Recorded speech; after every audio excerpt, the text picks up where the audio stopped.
In this part of our podcast series on consequentialism, I spend 4 episodes discussing how consequentialism was uncovered in my life.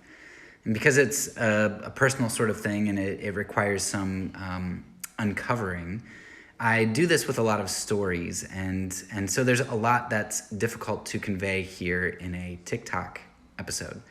Nevertheless, I think it's important for you to check those 4 episodes out in particular, because before I critique consequentialism and look at how we can find it in our own culture, it's important for you to understand that I'm not saying that I'm exempt from this and I'm sitting above everybody judging it.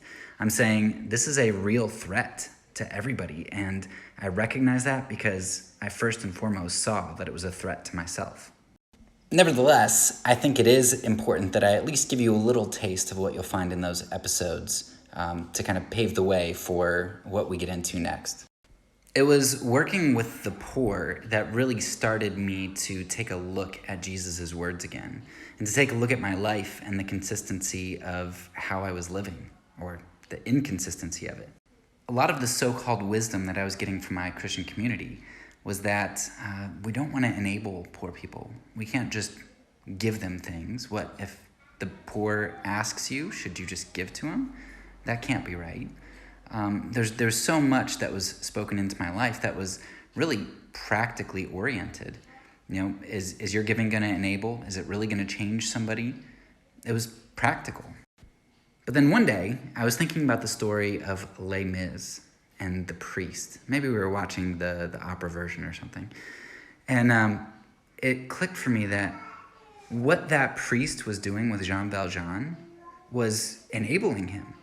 I mean, this guy who was a criminal, he lets into his house, knowing that he might get stolen from. And when he does get stolen from, rather than have the cops arrest him and teach him a lesson and make sure that he can't hurt anybody else, what does he do? But he sets him free and forgives him, gives him the silver that he stole. Of course, we all think that's beautiful, right?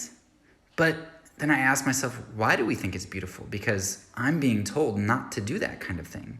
Don't put myself in danger. Don't do things that would enable bad behavior. Why was that beautiful and not ugly?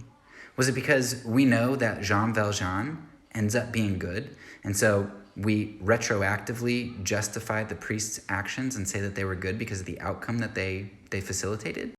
So then really what the priest did was a horrendous thing, but it became a good thing once Jean Valjean was changed by it. Consequentialism absolutely mars the beauty, grace, and love of Christianity, and I want to tell you about how it's done that in my life throughout the years.